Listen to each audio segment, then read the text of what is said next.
Canelo Alvarez just ducked Jake Paul. But what the hell, boy? What is going on with this scenario right now with Canelo Alvarez? So at the start of the week, we're told he is fighting Terence Crawford in Las Vegas in September. We get told the deal's finalised, it's confirmed. Then we get this post right here to say Canelo Alvarez versus Terence Crawford is now off. That's from the Ring magazine themselves, owned by Turki Al-Sheikh, who is putting this fight together. Then we got this news right here to say Canelo Alvarez was taking on Jake Paul in May. And then now we've got this. Canelo Alvarez now signs a 4-fight deal with Riyadh Season. So now the Jake Paul fight's off. What is going on with this whole situation? Right, let's start off with this fight right here. Canelo Alvarez versus Jake Paul. I'm going to be honest, I wanted to see this fight. Now, do I think Jake Paul has any chance against Canelo? Absolutely not. I think Canelo Alvarez absolutely destroys Jake Paul. There's no, way Jake Paul even offers Canelo anything. I mean, he's bigger than Canelo, but the skill gap is just too much for it to mean anything. Like, Canelo Alvarez might not be in his peak anymore, he might not be in his prime, but he's certainly not way past it. This guy's an active pound for pound fighter, undisputed champion. Canelo Alvarez smokes him, but this would have been a big fight. I think the build up would have been funny, and I think the card itself would have been pretty decent. Again, this is just this is a spectacle. That's what the Jake Paul fights seem to be now. This, the Mike Tyson one, nobody really give a fuck about the Mike Tyson fight, let's be honest. Everybody just wanted to see Mike Tyson in the ring, holy shit, Mike Tyson's getting back in there to fight against Jake Paul, and that's what this would be like what is going to happen in this fight? How long is Canelo Alvarez going to allow Jake Paul to be in that fight with him? Because that is what this fight would be. It would be Canelo Alvarez dictating how long Jake Paul stays in this fight for. And I don't think Canelo Alvarez would let him stay in that fight for that long because of all the shit Jake Paul has been talking to get this matchup. It's kind of crazy to think this guy went from fighting Deji, comedy shorts fucking gamer, KSI's little brother, to potentially fighting Canelo Alvarez, an all-time great. This confirms we're in a simulation. But for the people clowning Canelo Alvarez for taking this fight, why wouldn't he if it's offered to him? Like I said, the guy's past the peak of his career. It's clear that Canelo Alvarez now is just picking and choosing opponents that he wants to fight. He's not there to fight the best guys in his division. The guy's been ducking David Benavidez for God knows how long now. So it's clear he's not looking for the hard, tough matchups. That's just not what he's after. And Canelo Alvarez has made it very, very clear that he is all about the money. And I know the Terence Crawford matchup is 2 pound for pound greats fighting, just colliding. It's probably to see who the best fighter is of this generation. That might be a bit of a reach, but I think there is something to that. Why would you not take this fight? He's going to get paid more to fight Jake Paul. It's an easier matchup. There's going to be more eyes on him. This is a win-win if you're Canelo. I don't understand why people are criticising him. Canelo has already made his legacy in the sport of boxing. If he doesn't fight Terence Crawford, it doesn't matter. If he chose to fight Jake Paul and retire instead of fighting Terence Crawford, would do nothing really to his legacy. Obviously, having Terence Crawford, another pound for pound great, would be really good for Canelo Alvarez's resume. But if he didn't take that fight and just fought Jake Paul here for the money and retired, again, the guy's made his legacy in the sport of boxing. It wouldn't have made that much of a difference. Now, is this like Francis Ngannou, Tyson Fury? Hear me out. Obviously, completely two different things, kinda. It's kind of the same if this fight would have happened, because everybody just expected Tyson Fury to completely go through Ngannou with ease. Now, I'm not comparing Jake Paul to Ngannou at all. There's complete levels between that. But, again, I think this fight is off. It's not 100% confirmed yet that the fight isn't happening. I don't know. So many news stories have been coming out. I just want to give my opinion on it. But can Jake Paul offer Canelo Alvarez anything? He is the bigger guy in there. Personally, I don't think so, but could you imagine if Jake Paul... I think a win for Jake Paul would be getting out of the first round with Canelo and people being like, did Jake Paul take that round or not?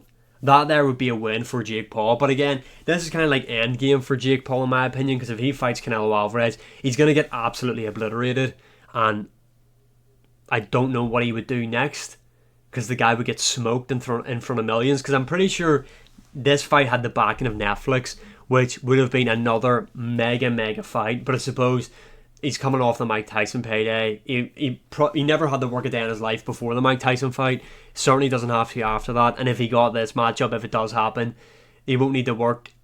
His generations won't have to work if he was able to get this fight right here, just because of how much money it's gonna generate. But yeah, Canelo Alvarez absolutely smokes him. Let's talk about this though.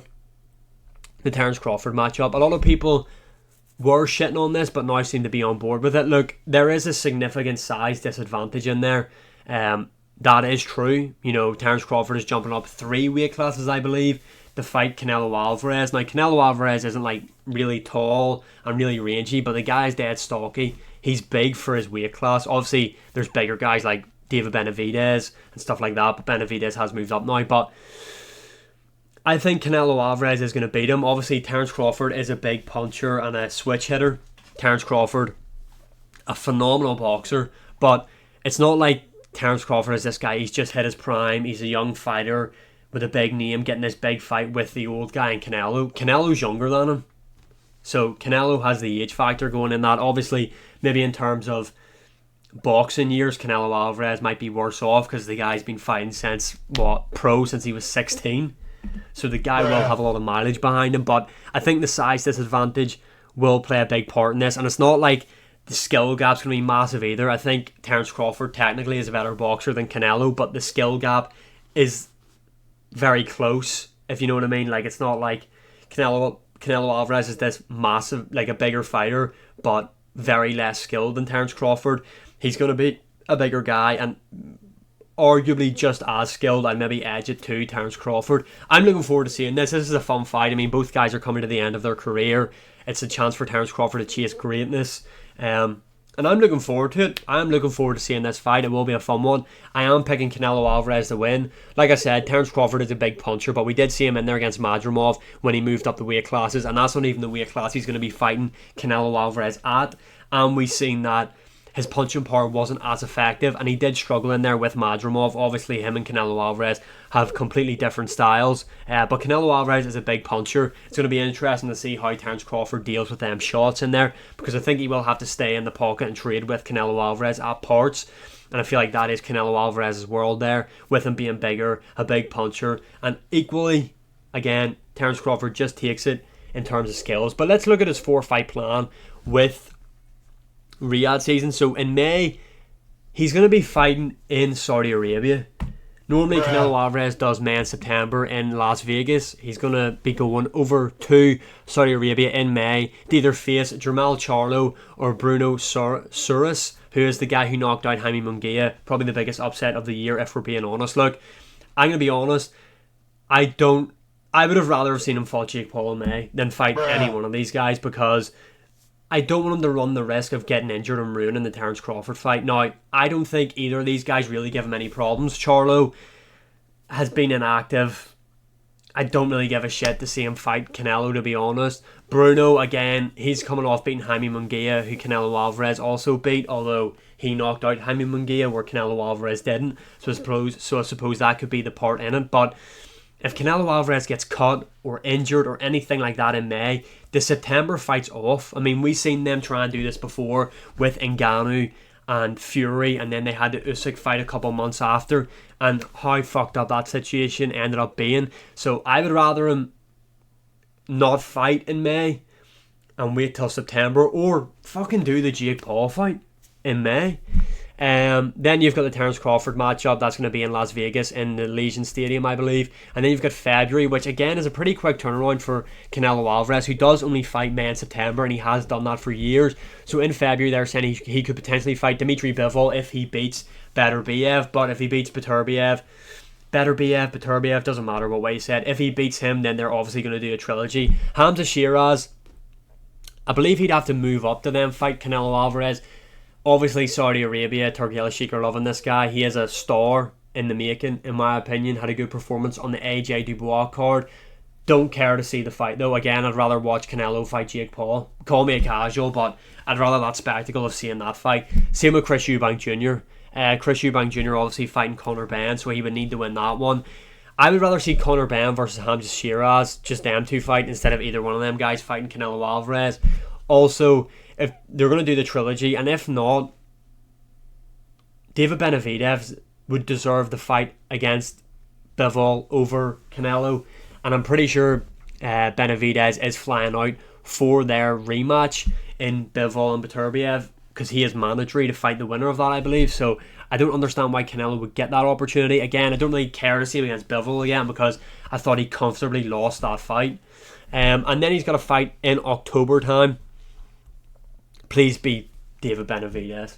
That's the fight I really want to see. I want to see Canelo Alvarez versus David Benavidez. That's the fight I want to see. Out of anything that can be made for Canelo, that is the fight that I want to see for him. But you can let me know your opinions in the comments below. Is he going to fight Jake Paul? If so, what happens in that matchup in your opinion? And who wins, Terence Crawford or Canelo Alvarez? Like, share, subscribe, comment, all that good stuff. And I'll see you again in the next one.